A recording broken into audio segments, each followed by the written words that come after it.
Check out this single-family home to 3-unit conversion project in the east end of Hamilton.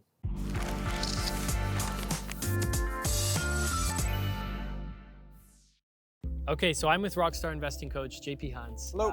JP, one of your investors purchased this property. What's the deal? What's going on with it? So we bought it just about a year ago now. So through the permit process going through, he's taking a single family home, making it 3 units. He's gonna do legal upstairs, downstairs. And then if you look over here, we've got a detached garage that we're gonna be putting in a garden suite in. Okay, Yeah. So what's the process been like so far for him? So it's been, I mean, look at everything's got its ups and downs on it. He's been, dealing with the city. Right now we're like in the final 10% for the main home. So now he's dealing with just the final things to get occupancy permits in it. He started the garden suite about 6 months ago.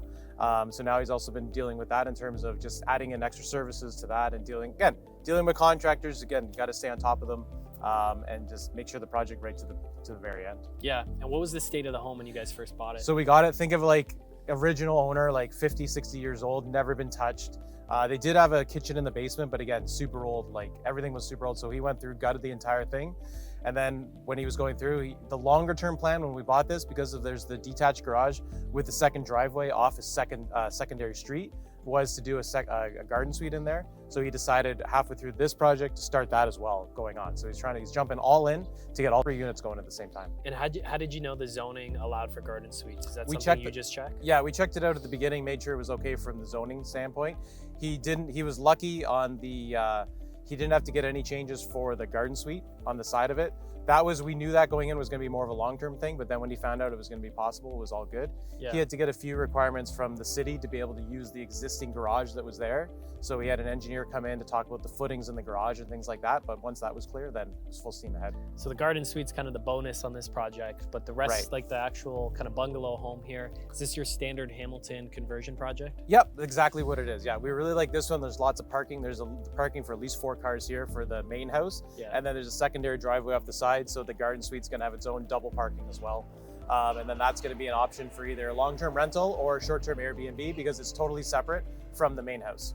Okay, so then 3 bedrooms up, 2 bedrooms down. Yeah. And then garden suite will be like Garden suite's bachelor. more of like a bachelor suite there. So it can be either, instead, a smaller long-term rental or Airbnb for some extra income if he wants to go down that road. Yeah, awesome. Yeah. Let's go check it out.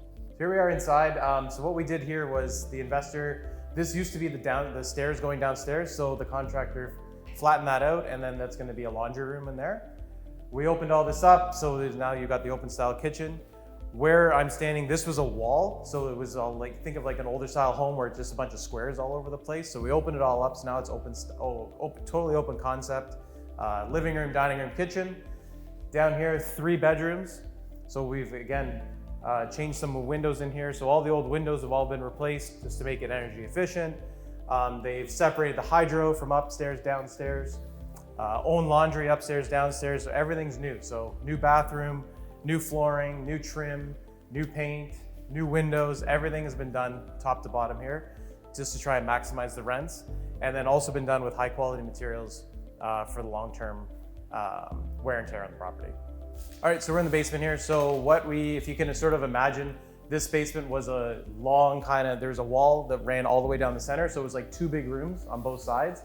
So what the designers did was the stairs used to be in the far corner on the front. So if you remember upstairs where we had that laundry, so they put 2 bedrooms now on the front of the house or towards the front of the house. So 2 big size bedrooms. And they've made this now all open concept, living room, dining room, kitchen. A couple egress windows that have gone in. Over here, this is gonna be the services. So we've got the furnace, on-demand hot water tank for upstairs, downstairs, the bathroom, and then it's gonna have its own laundry as well down here, just for convenience of all that. We've got the interconnected smoke alarms, the fire codes going on, and again, the same clean look that we did upstairs. We've got the gray floors with the butcher block countertops, stainless steel appliances, the pot lights, just the same look and feel all the way through. So JP, these light gray walls and this kind of flat trim, Yeah. as well as the gray vinyl flooring seems to be Yeah. all the rage and very popular with these conversions. Yeah. What are your thoughts on that? I think it's smart because it's a clean look. It's easy something to maintain as well. And it's when people come in, it's what everyone wants. Everyone wants a white kitchen. They got the subway tile, whatever you want to call the backsplash going on there. And the gray and the light gray just appeal to a wide range of people. So do you think this is like a timeless design or just the current trend right now? I mean, it's the current trend with the stainless steel appliances and all that kind of stuff, but I think it's something that's going to work out for a long time because it's an easy on the eyes and it's all neutral. So people are like going to like it that way. And same thing with the pot lights. Pot lights, yeah, everyone loves pot lights, put them in and then it's something that in a nice clean ceiling, no popcorn ceilings or anything like that. So just a nice clean look. It's just more modern, having like a clean slate ceiling. Exactly, yeah, for sure. All right, so now we're on the side of the house. So the main house is over there where the main parking is for the upstairs and downstairs units. So we're out here, this is the garden suite. So this was a detached garage. Again, they were able to get the approval from the city and the engineers to change it right in. So they were able to use the existing shell. So this was the entrance to the garage. So you can see, so now there's gonna be double parking here for the garden suite. And right on the side here, once it's done, there's a small gate right here that they can go in. So now they're gonna be totally separate going into this garden suite from the main house. And there's gonna be a lot of advantages to this because he can use it as a long-term rental or he can look at as an Airbnb because he can have people coming in now, showing up 2-3 nights at a time, no problem, coming in here and leaving right away without disturbing the tenants that are in the main house.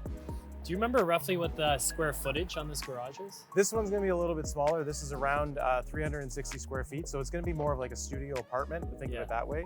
So which is why he could almost project it to double his income using it as an Airbnb versus a long-term rental. So that's why he's looking at the Airbnb route on this. And so they had to frame this up and then add the siding here and the windows? They framed it all up, put the windows in. So then this is all new siding. So they've done that all around and now they're just in the middle of adding the services in the back. When we go back there, you'll be able to see the big trench that they put to run the sewage line and all that kind of stuff back out to the. So they have to run sewage, electrical water. Yeah, like plumbing and all that. Yeah. So this has got its own This is going to have its own hydrometer, and it's going to be shared water from the main house, and then also shared. It's going to have its own independent heating source out here as well. Yeah. So they're going to have their own temperature controls and all that kind of stuff out here. All right, so we're back here. So this is from the other side here. So you can see we've continued that siding around. New roof on the that was the garage and that was the garden suite. And we've run the services from the house all the way through down to here. So they're in the process of being hooked up. So they're going to share obviously like the water lines, the sewage lines, and then the hydro's being run from the house over here. Again, it's going to have its own separate hydrometer for utilities if he decides to do the long-term rental.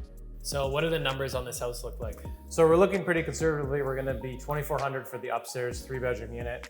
Going to be $1,800 for the downstairs. Plus hydro? $1,800 or to $2,000 for the downstairs unit. So that's going to be plus all utilities for the main house.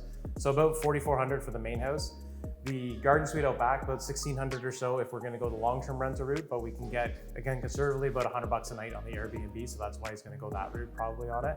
So all in all, like $2,000 plus. Yeah, so all in all about maybe for a long-term rental around the $6,000 mark for all 3 units per month, and then maybe up to around $7,000 if you're going to add in the Airbnb once you add in a little bit of property management for that side of it. And what was the purchase price of the home? Purchase price on this, we were like at $740 on it, and he's put in right now about $150, probably a bit of it, another $50 to finish off the garden suite.